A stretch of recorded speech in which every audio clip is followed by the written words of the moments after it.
On a hot Tuesday morning in August, Richard Nelson, the new police chief, arrived at the Blue Ridge precinct, hoping to observe his officers unnoticed. He wanted to see them without their professional masks, to understand the department unfiltered.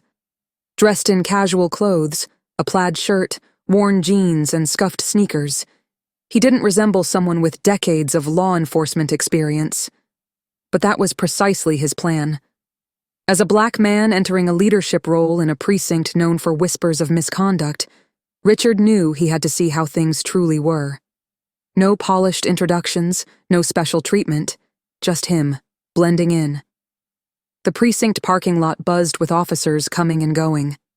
Richard took in the scene, watching as they chatted casually, some tossing him curious glances. No one seemed to recognize him. His appointment had only been announced days earlier, and he had purposely kept a low profile before his official inspection. Walking through the side entrance, he inhaled deeply, the weight of his mission heavy on his chest. Inside, the precinct was bustling. Officers huddled near desks, talking about everything from paperwork to personal stories. The smell of stale coffee lingered in the air. Richard moved through the building slowly, his eyes scanning every interaction, every gesture. No one took much notice of him until he reached the break room. "Hey, you!" a sharp voice called out. Richard turned to see Officer Daniels, a white officer with a smug grin, heading toward him. Behind Daniels, a small group of officers stood leaning against the wall, watching with amusement. Richard opened his mouth to speak, but Daniels was already on the offensive. "Lost, are we?" he sneered. "This isn't a shelter. You need to take that mess somewhere else." Richard was taken aback, the officer's tone dripping with condescension. He wasn't sure whether to confront the man or let the situation play out. Before he could decide, Daniels stepped closer, his voice rising for the crowd's benefit.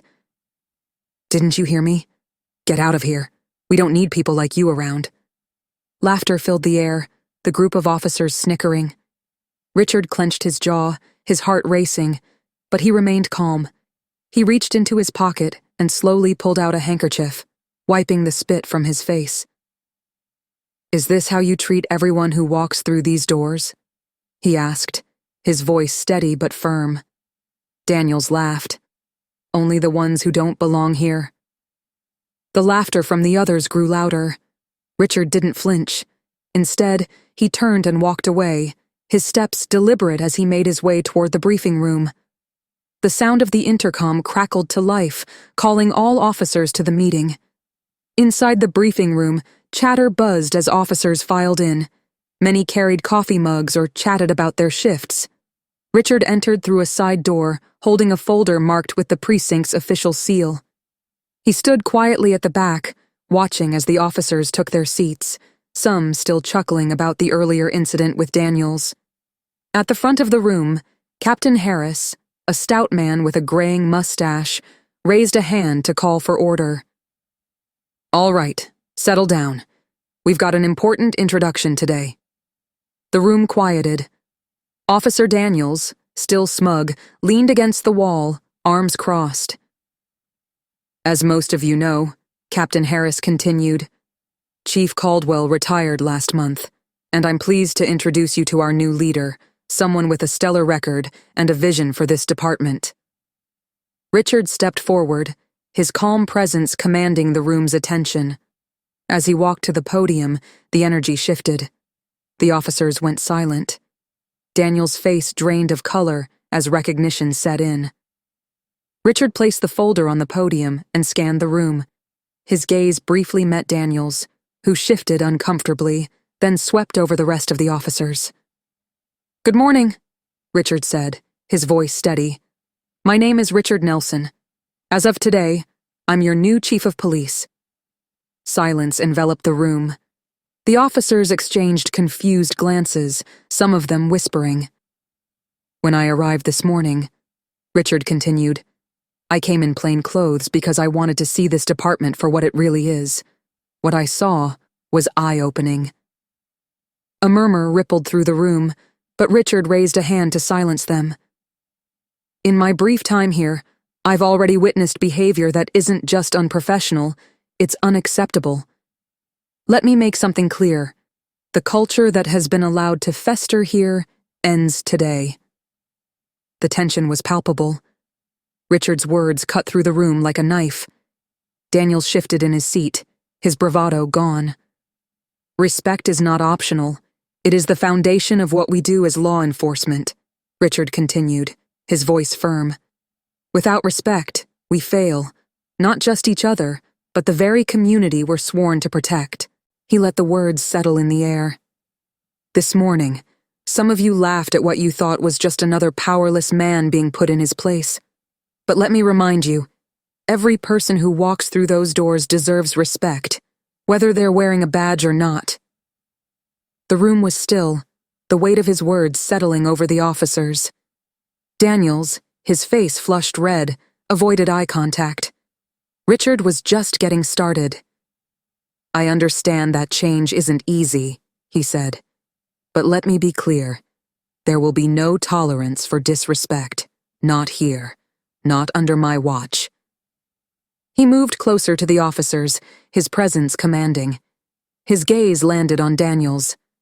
Officer Daniels, he said, his voice cutting through the silence. You represent everything that's wrong with this department. When you spat in my face, it wasn't just me you disrespected.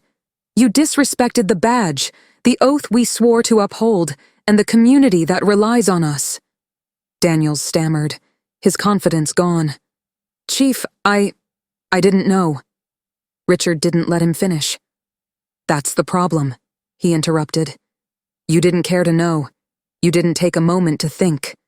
You assumed I didn't matter, and that assumption is why this department has lost the trust of the people it serves. The room was tense, every officer hanging on Richard's words. He turned to the rest of the room.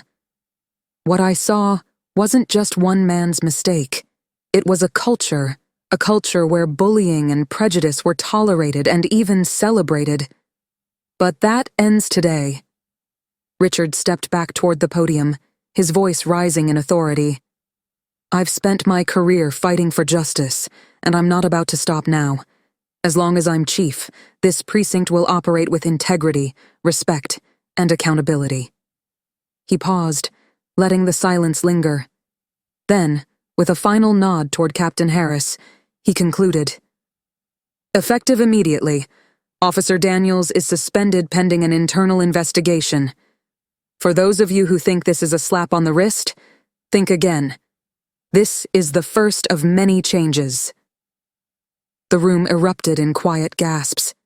Daniels turned a deep crimson, his eyes glaring at Richard before he stormed out, humiliated.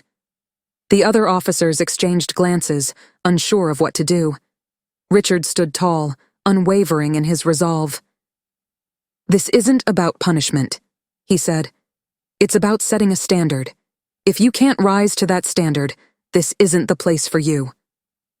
He scanned the room, locking eyes with each officer. If you're ready to be better, we'll move forward together, but I will hold you accountable every step of the way. The meeting ended in uncomfortable silence. Officers shuffled out, avoiding eye contact. Back in his office, Richard took a moment to breathe, knowing that this was only the beginning. He had just made his first stand, but the real work was just starting. Over the coming weeks, the precinct began to change. Daniels, once a source of mockery, was now isolated. Richard took regular walks through the halls, greeting officers, his presence a constant reminder of the shift in leadership. Some officers, like Officer Reyes, admitted their complicity in the toxic culture. I want to do better, Chief, she said earnestly. Richard smiled, his voice firm but compassionate. That's all I ask. It starts with you. But not everyone was willing to change. Daniels filed an appeal against his suspension, but Richard stood firm. The department's review uncovered a history of complaints against Daniels, everything from excessive force to offensive comments. His appeal was denied, and Richard made it clear. Misconduct would no longer be overlooked. Though the road ahead remained long, Richard knew that each small victory mattered. At a community event, A young boy approached him, asking if he was really the chief. "My dad says the police don't care about us," the boy said softly. Richard crouched to meet his gaze. "I can't change the past," he said, "but I promise we're working to do better. And if you ever need help, you come find me, okay?" The boy smiled, a flicker of hope in his eyes. By the end of Richard's first year, the precinct had changed. Not perfectly, but it had changed. Officers who couldn't adapt were gone, and new recruits who shared his vision for a respectful department had filled their places. The community, once skeptical, began to see signs of improvement. Richard stood in the hallway one evening, watching as officers filed out after their shifts. The laughter felt different now, genuine and inclusive, not at anyone's expense. He knew the road ahead wouldn't be easy, but for the first time, he felt hopeful. Change had begun, and it was worth every challenge.